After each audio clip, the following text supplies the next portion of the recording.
Hey guys, thank you for tuning in to episode 4. It's Reality Check with your girl Davina 2.0. Let's get started.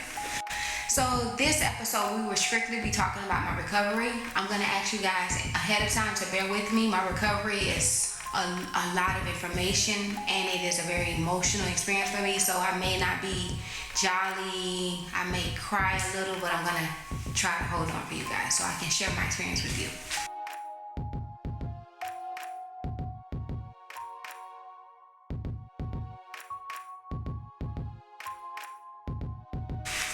So immediately after I woke up, I was in recovery. When you have a stroke, any type of brain injury, when you're on the neuro floor of the hospital, they do something called neuro checks. And they come in your room maybe every 2 hours just to check your neuro, your brain. And they would come in, what's your name? Who's the president? How old are you? Where are you? Who's right there? Just to see if mentally y'all all there. So recovery started at that point. Just asking those simple questions was definitely checking my membrane. That's the set of recovery.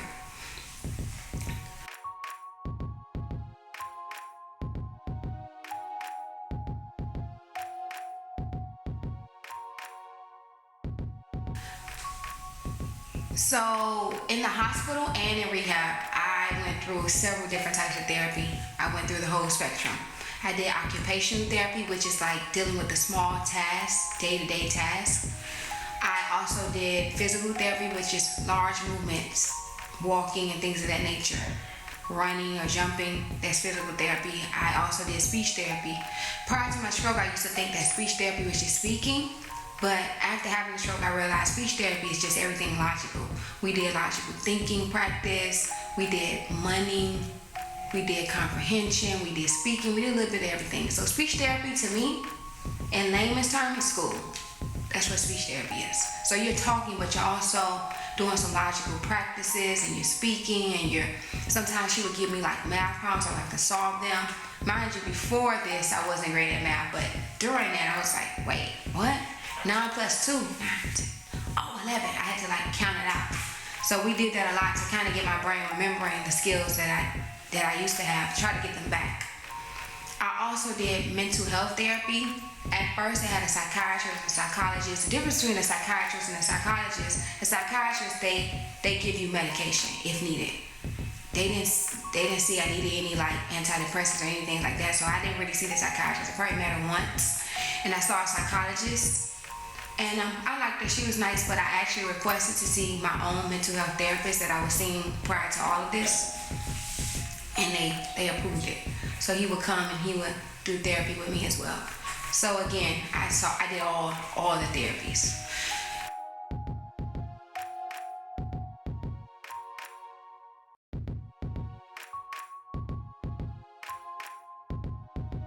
Therapy for me was hard. It was very hard. I believe that therapy was hard because it was a reminder of the things that I could not do. It was a big reminder of everything I couldn't do. So therapy was hard. Prior to my stroke, I was always like a perfectionist and an ambitious, a go-getter. Like I was the first to answer any questions. If you know me personally and we're in the train, I'm like, oh, I know it, I'm done. I did the work, I'm done, I got it. In school, you can copy my paper, I'm done. Like I was always like, I gotta get it done. But therapy was hard because I wasn't that person anymore. They would give me a paper to read, and it took me time to literally figure out what I'm reading and what I have to answer. Sometimes I'd be all over the place. I have to redirect my attention. So therapy was hard because I was really learning how to adapt to normal things that I didn't have to do before. So I had to be patient with myself. Where before I read a passage once and knew all the answers, this time I had to read it twice to really understand what I was reading and to answer the questions. Where before I could tell you what 9 plus 2 is mentally, I would have to literally use my fingers. So therapy was it was hard. It was a crush to my spirit, it was a crush to my self-esteem. Therapy was hard.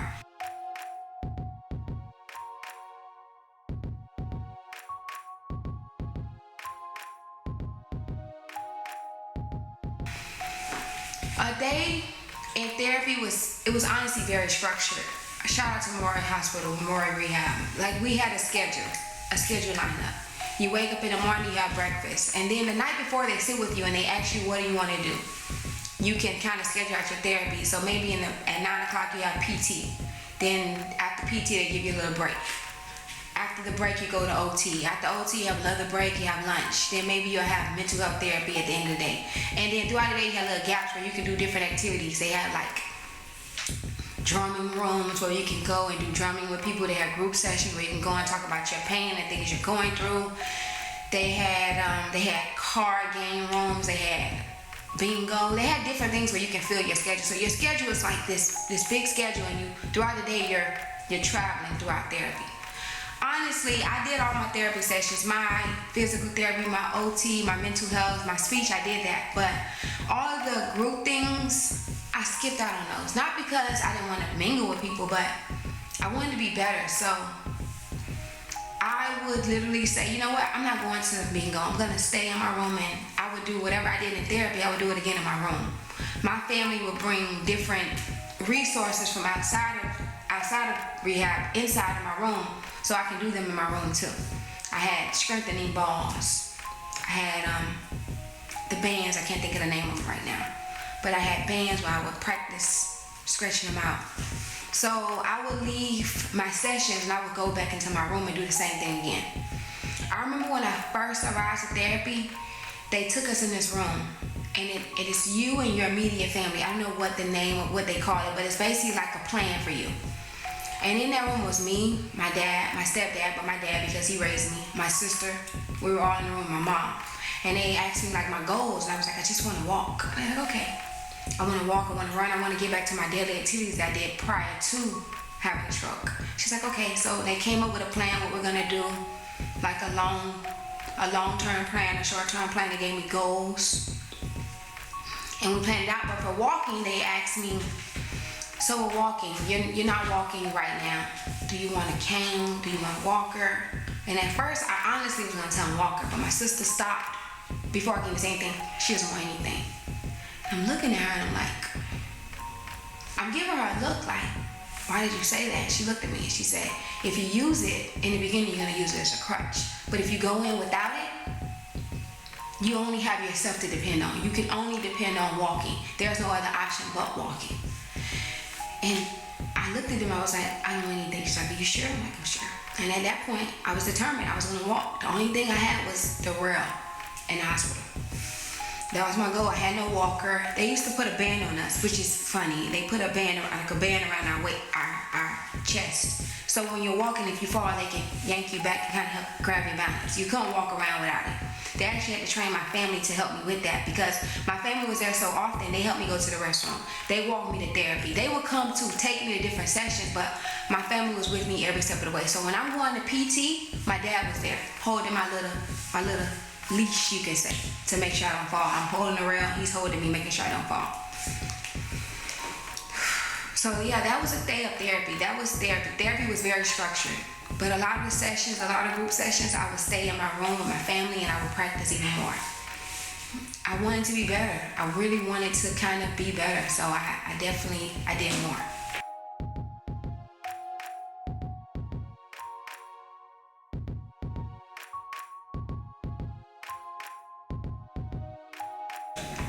Some of the things that I couldn't do, I told you guys I couldn't brush my teeth. I couldn't take myself to the restroom. I couldn't bathe. I had a sister's fault that my mom would take me into the shower, put the little shower chair, she would bathe me.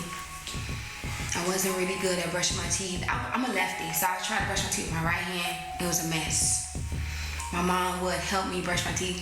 She would brush my teeth for me, and she would do it for me because I couldn't do it. One of the exercises I remember that I couldn't do, this is only a 2-pound weight and I could not lift this. If you're watching this, you're like, that's nothing, but I'm telling you. When I first started, I couldn't even lift the 2-pound weight. I couldn't do that. I couldn't lift it. I couldn't do this. I couldn't do it. I literally, it would like fall out my hand. It was too heavy for me because my left side was so weak.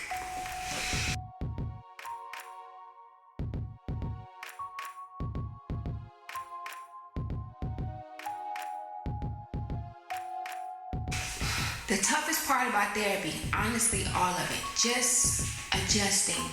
Just knowing that I had to be patient with myself, just knowing that I would mess up was hard for me. I want to say the toughest day of therapy, I wouldn't forget. They gave me an activity, and it was something like a ball I had to put in a cup. But I had no coordination. That's OT. I had to put like a ball in a cup, and the ball would slip out. It's a small ball, it's this hole, and it would just slip out, slip out, slip out. Eventually, I took the ball and I threw it against the wall, and I'm crying, and I can't walk, I can't run, and I'm like dragging myself out of the OT room. And remember, I told you guys I was never alone. So my dad came behind me. He's like, "What's wrong?" And I'm beating the wall and I'm crying. I'm beating the shit. I'm like, "This is not fair. Like, this is not fair." And I remember I blamed God. I was like, I didn't do anything to deserve this. Why me? Why me? And I broke down and I cried in his chest. And, he held me. He was like, "Davina, you just got to push through." But it was hard. Because the smallest things I couldn't do. To put a ball in a cup, I couldn't do that. I wasn't able to do that. That part was the toughest part about therapy. Just knowing that things that people can do, I couldn't do. To see them do a demonstration, and I'm like, mentally, I'm like, that's easy. And then to actually go out and do the activity and I can't do it, that was tough. So just being patient with myself and really relearning skills was probably the toughest part about therapy. I'm sorry.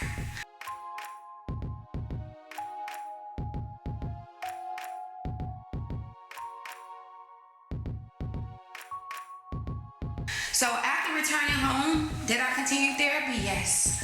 I left rehab. I came home because I had to prep for my second surgery. I had 2 brain surgery. I also had a cranioplasty. That's when they took the skull from my tummy and they put it back in my head. So I did go home. And when I was home, I still had therapy. I did outpatient therapy. So my dad would drive me to therapy. My stepdad, he would drive me to therapy, wait with me. He would write down all the exercises, and he would take those exercises, he would give them to my sister, my friend, or my cousin, and they would practice those same exercises with me. We had every piece of equipment, not everything, but mostly all the equipment we had in therapy, I had at home. My mom would order it from Amazon, get there in 2 days, and everything I did in therapy, I would come home and do the same thing. I remember talking to a friend, I don't know if he's watching this, he called me, he was like, "Man, Davina, you a beast, how you do it?" And I was like, "I'm actually not. I'm cheating." He's like, "What do you mean cheating?" I'm like, "I'm doing 2-3 days." He was like, "What?" I'm like, "Yeah, I go to therapy and I come home and I do the same thing. That's how I'm doing it." I never came home and just said, "Okay, I'm done and chill." Nope, I was doing crossword puzzles. I was doing memory games. I was writing. I had crayons. I rainbow wrote. I had the grippers. I worked out. Whatever activity I did in therapy, I came home and I did it again. I had literally had therapy hour. My sister, my friend, my cousin, they were all like my therapists. They weren't certified therapists, but they would Google things on their phone like, "Oh, we're gonna do this today." So I did 2-3 days. So when he asked me, "I'm killing it, you beast mode," I'm like, "Nah, I'm working. That's what I'm doing. I do 2-3 days." In my brain, I was always told, how you get it, when they sleeping, you working. So they sleeping, I'm working. I never slept on me. I put maximum effort in.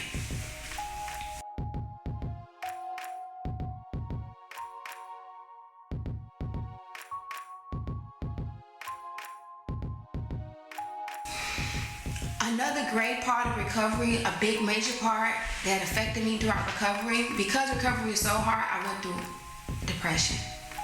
I shut down. I had days where I didn't want to talk to people. I just kind of went into my own little bubble, my own little shell. And again, I'm not a doctor, but I'm not a therapist, but signs for me of depression, and it's hard to find depression in someone like me. Like, I'm pretty strong, I'm pretty jolly. I put on a happy face for my family, my friends, all the time. "Oh, I'm fine, I'm good," but I wasn't. I think when you see someone not being themselves anymore, if you see a glimpse of something that's a little different, question them, ask them, "Are you okay?"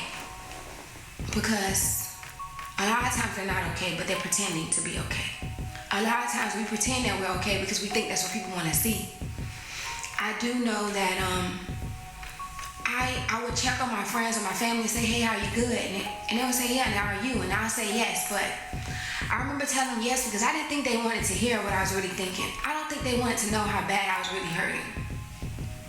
I felt like I was expected to be strong all the time. So I say to you that when you know someone who's always strong and they went through something, whether it's they lost a parent or they lost their job, it can be something small that can affect them. Ask them questions. Send them texts. They may not answer. Don't be offended. It's just they saw it. They don't have the strength in them to write back. Just keep texting them. Keep writing them. Hey, just thinking about you. Just checking on you. Praying for you and pray for them. Pray for them privately. Send them a prayer via phone. Send them a prayer via text. Send them a voice memo. All those little things you can do to actually keep them motivated. Just to know that someone cares, to know that someone's thinking about you, helps you to keep moving. Helps you to keep going.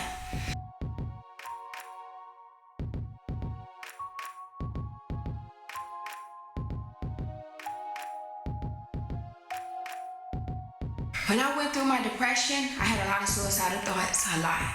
A lot of times I wanted to quit, I wanted to just die. I didn't understand why God gave me a second chance, I didn't get it. I'm like, God, if it's this hard, why am I here? It's easy to just die. It's harder to live.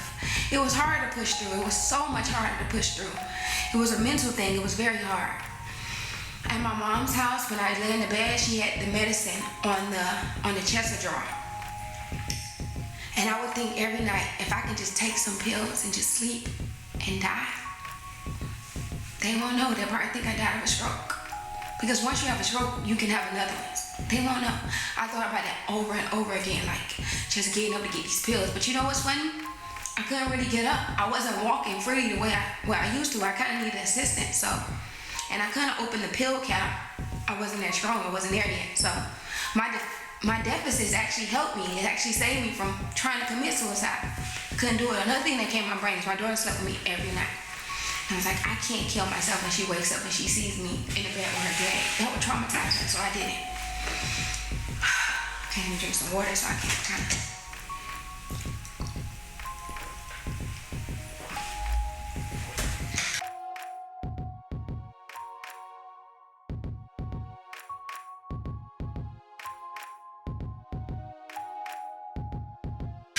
Okay, so in all seriousness, I'm gonna try to get out my emotions. What I want you guys to get from this episode: strength isn't always what it looks like.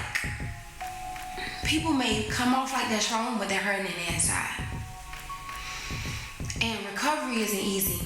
Don't wish anyone a speedy recovery, because it's not speedy. It's long term. It takes time. It takes time. So I ask that you, if you know someone that has been through something different, anything traumatizing, even anything that you think that is not of the norm to them, check on them, send them a text, pray for them, reach out to them, and let them feel like it's okay to be vulnerable. Help them to know that, hey, we all go through it. I know now that when people talk to me, I tell them in a second, like, I was suicidal, I was depressed. I'm not afraid anymore, because when I say that helps people to open up to me. So I want you to get from this episode that strength is not always what it looks like. Strength is just waking up. Strength can easily just be saying hello, because that took a lot for me. And recovery isn't speedy. Recovery it's a process. It takes time.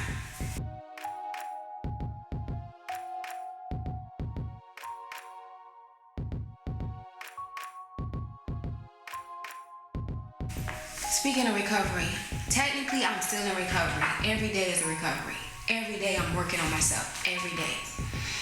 I just recently learned how to ride my bike again. Like, every day is a recovery. Every day is something I'm learning to do. The day I decide not to do nothing, the day I can lose myself. I can lose it all. So yeah, every day I'm in recovery, and I'll be in recovery for the rest of my life. I'll probably be taking medicine for the rest of my life. Like, every day is a recovery. I'm still in recovery.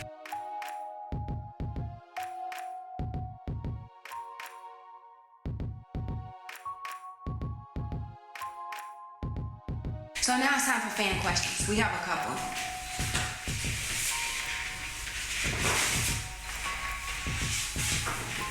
Trying to get on my phone. So the first question is, did you ever want to give up? Yes, all the time. Almost every day. I'm finally getting to a point where I wake up and I'm like, okay, now it's normal. But it took time, and it's been what? a year and a couple of months, a year, maybe 3 months. And I'm finally at the point where I'm okay with the fact that I had a stroke and every day I gotta work.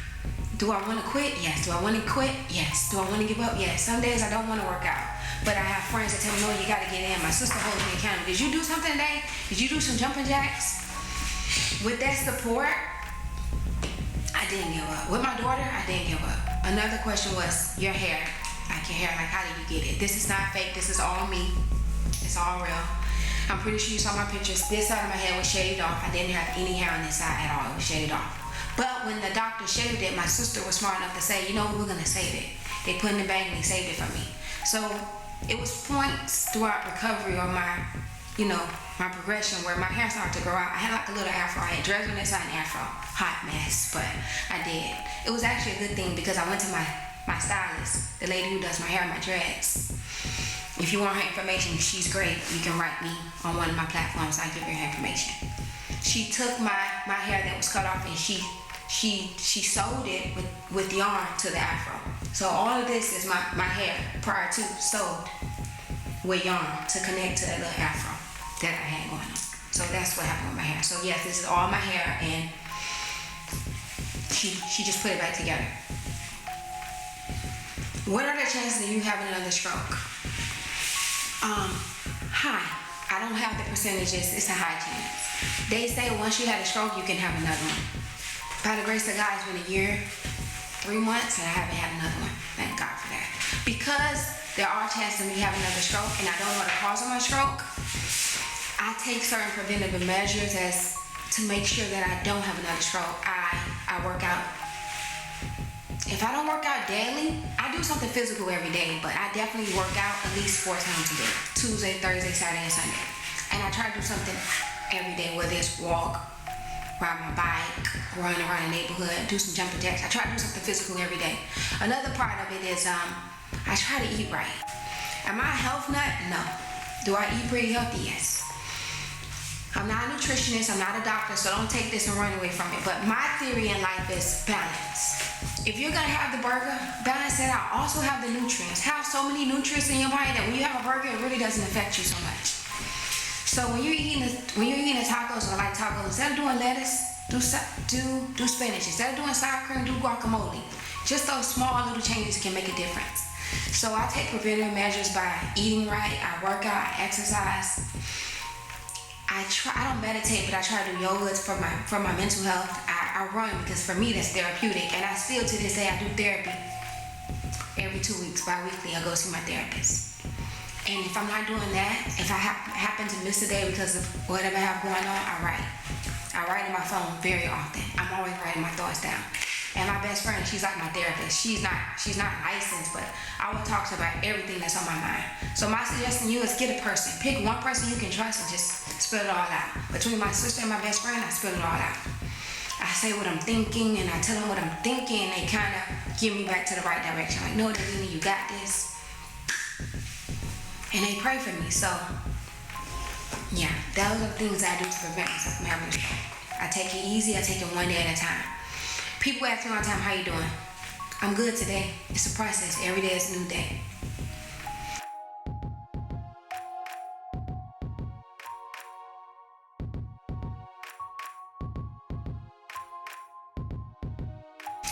So thank you for bearing with me. I'm gonna stop there.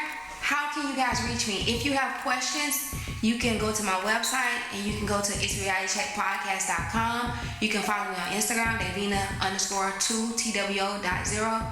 You can hit me on my Facebook at It's Reality Check Podcast, or you can hit me on my email, itsrealitycheckpodcast@gmail.com. If I said that too fast for you, you will see on the screen all of the platforms and the ways you can reach me. And on episode 5, I won't be this sad. I'll be more like lively and jolly because my friends are coming on. I'm going to have both of my friends come on.